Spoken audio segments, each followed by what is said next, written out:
Chamber of കൊമേഴ്സിന്റെ chamber ദിനാചരണവും വിവിധ മേഖലകളിൽ മികവ് തെളിയിച്ചവർക്കുള്ള ചേംബർ പുരസ്കാര സമർപ്പണവും നടന്നു. ജോയ ലുക്കാസ് ഗ്രൂപ്പ് ചെയർമാൻ ജോയ ലുക്കാസ് ഉദ്ഘാടനം ചെയ്തു. ചേംബർ ഡയറക്ടറും കല്യാൺ സിൽക്സ് ചെയർമാനുമായ TS. Pattabhiraman, president Sajeev Manjila, secretary Soly Thomas Kavalakkat, treasurer Shine തറയിൽ എന്നിവർ പ്രസംഗിച്ചു. തൃശൂർ ആർട്സ് സൊസൈറ്റി 29ാമത് അഖില കേരള പ്രൊഫഷണൽ നാടക മത്സരം 9ാം ദിവസമായ ഇന്ന് നാടകദിനത്തോട് അനുബന്ധിച്ച് നടത്തപ്പെടുന്ന ആദരിക്കൽ ചടങ്ങിൽ നിരവധി ദേശീയ അന്തർദേശീയ പുരസ്കാരങ്ങൾ നേടിയ ചിത്രകലാകാരൻ ഫ്രാൻസിസ് കോടങ്കണ്ടത്തിന് ടാസ്ക് ജനറൽ കൺവീനറും യോഗ അധ്യക്ഷനുമായ ഡോക്ടർ എ.സി. ജോസും പ്രശസ്ത വിദ്യാഭ്യാസ സ്ഥാപനമായ വിക്ടറി ITCയുടെ managing director Prashant Menon, TASK treasurer Jose കോട്ടപ്പറമ്പിലും മൊമന്റോ നൽകി ആദരിച്ചു.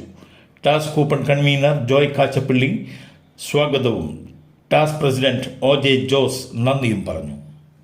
ശബരിമല സ്വർണ്ണപ്പാളി വിവാദത്തിൽ വിശദമായ അന്വേഷണത്തിന് ഉത്തരവിട്ട് ഹൈക്കോടതി. ചീഫ് വിജിലൻസ് ഓഫീസർ വിശദമായി അന്വേഷിക്കണമെന്നും വിരമിച്ച ജില്ലാ ജഡ്ജി അന്വേഷണത്തിന് നേതൃത്വം നൽകണമെന്നുമാണ് ഹൈക്കോടതിയുടെ നിർദ്ദേശം.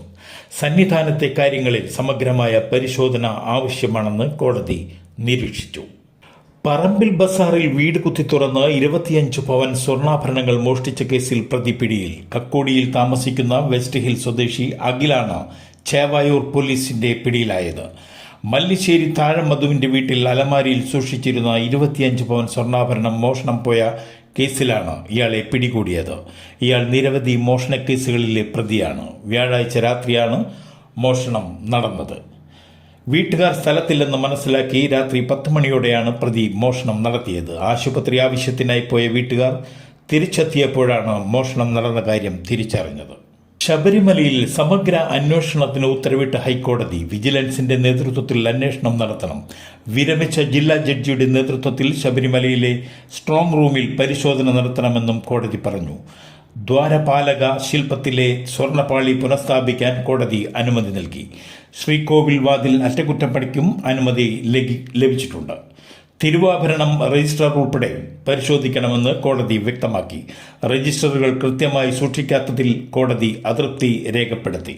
ഇതിൽ ഉദ്യോഗസ്ഥരുടെ വീഴ്ച അന്വേഷിക്കണമെന്നും കോടതി നിർദ്ദേശമുണ്ട്. ഉണ്ണികൃഷ്ണൻ പോറ്റിയെ മാത്രം കേന്ദ്രീകരിച്ചാകരുത് അന്വേഷണമെന്ന് കോടതി പ്രത്യേകം വ്യക്തമാക്കി. ആരോഗ്യ പ്രശ്നങ്ങളെല്ലാം മാറിയതിനെ തുടർന്ന് നടൻ മമ്മൂട്ടി സിനിമ അഭിനയത്തിലേക്ക് തിരിച്ചെത്തുന്നു. നിർമ്മാതാവ് ആൻഡോ ജോസഫാണ് സിനിമാ പ്രേമികൾക്ക് സന്തോഷം നൽകുന്ന ഈ വാർത്ത ഫേസ്ബുക്കിലൂടെ പങ്കുവച്ചത്. 7 മാസത്തെ ഇടവേളയ്ക്ക് ശേഷം ഒക്ടോബർ 1 മുതലാണ് മമ്മൂട്ടി ക്യാമറയ്ക്ക് മുന്നിലെത്തുന്നത്. ഹൈദരാബാദിൽ വെച്ചാണ് ചിത്രീകരണം നടക്കുക. വളരെ അപ്രതീക്ഷിതമായി വന്നൊരു ഇടവേളയിലായിരുന്നു മമ്മൂക്ക ഇത്രയും കാലം ലോകമെങ്ങുമുള്ളവരുടെ പ്രാർത്ഥനകളുടെയും മനസാന്നിധ്യത്തിന്റെയും ബലത്തിലാണ് അദ്ദേഹം അതിജീവിച്ചത്. പ്രാർത്ഥനയിൽ കൂട്ടുനിന്നവർക്കും ഉലഞ്ഞപ്പോൾ തുണയായവർക്കും ഹൃദയം നിറഞ്ഞ നന്ദിയും സ്നേഹവും ആൻഡോ ജോസഫ് അറിയിച്ചു. വഖഫ് ഭേദഗതി നിയമത്തിനെതിരെ ഭാരത് ബന്ദിന് ആഹ്വാനം ചെയ്ത് അഖിലേന്ത്യാ മുസ്ലിം വ്യക്തിഗത നിയമ ബോർഡ്. ഒക്ടോബർ 3 രാജ്യവ്യാപകമായി ബന്ദ് നടത്തുമെന്നാണ് മുസ്ലിം വ്യക്തി നിയമ ബോർഡ് പ്രഖ്യാപിച്ചിരിക്കുന്നത്. രാവിലെ 8 മുതൽ ഉച്ചയ്ക്ക് 2 മണി വരെയാണ് ബന്ദ്. ആശുപത്രികളും അനുബന്ധ സ്ഥാപനങ്ങളും ഒഴികെയുള്ള കടകൾ, ഓഫീസുകൾ, വ്യാപാര സ്ഥാപനങ്ങൾ എന്നിവ രാവിലെ 8 മുതൽ ഉച്ചയ്ക്ക് 2 വരെ അടച്ചിടണമെന്ന് ബോർഡ് ഭാരവാഹികളുടെ സേവ് വഖഫ് സേഫ് കോൺസ്റ്റിറ്റ്യൂഷൻ കമ്മിറ്റി ആവശ്യപ്പെട്ടു. ഉത്തർപ്രദേശ് ഷാംലിയിൽ ദുരഭിമാനക്കൊല. പിതാവും സഹോദരനും ചേർന്ന് പ്രായപൂർത്തിയാകാത്ത പെൺകുട്ടിയെ വെടിവെച്ചു കൊന്ന് ഞായറാഴ്ചയാണ് കേസിനാസ്പദമായ സംഭവം. പിതാവ് ജുൽഫമും സഹോദരനും ചേർന്ന് പെൺകുട്ടിയെ വീടിന്റെ മുകളിലെ നിലയിലേക്ക് കൂട്ടിക്കൊണ്ടുപോകുകയായിരുന്നു. പിന്നീട് വെടിവെച്ച് കൊല്ലുകയായിരുന്നുവെന്ന് SP NP സിംഗ് മാധ്യമങ്ങളോട് പറഞ്ഞു. പിന്നാലെ പിതാവിനെയും സഹോദരനുമെതിരെ FIR രജിസ്റ്റർ ചെയ്തുവെന്ന് പോലീസ് പറഞ്ഞു. കൊലപാതകത്തിന് ഉപയോഗിച്ച ആയുധവും പോലീസ് കണ്ടെടുത്തിട്ടുണ്ട്. ദുബായ് ഏഷ്യ കപ്പ് കിരീടം ഏറ്റുവാങ്ങാതെ Indian cricket team. Asian cricket council president Mohsin നഖ്വിയിൽ നിന്ന് കിരീടം വാങ്ങില്ലെന്ന് ഇന്ത്യൻ ടീം വ്യക്തമാക്കിയിരുന്നു. പാക് ആഭ്യന്തരമന്ത്രിയും പാകിസ്ഥാൻ ക്രിക്കറ്റ് ബോർഡ് പ്രസിഡന്റുമാണ് നഖ്വി.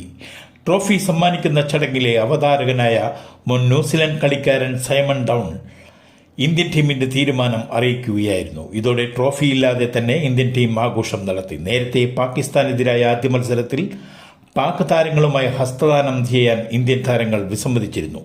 ഏഷ്യ കപ്പ് ക്രിക്കറ്റിലെ ഏറ്റവും ആവേശം നിറഞ്ഞ ഫൈനലിൽ ഇന്ത്യ വിജയിച്ചിരുന്നു. പാകിസ്ഥാനെ 5 വിക്കറ്റിന് പരാജയപ്പെടുത്തിയാണ് ഇന്ത്യയുടെ നേട്ടം.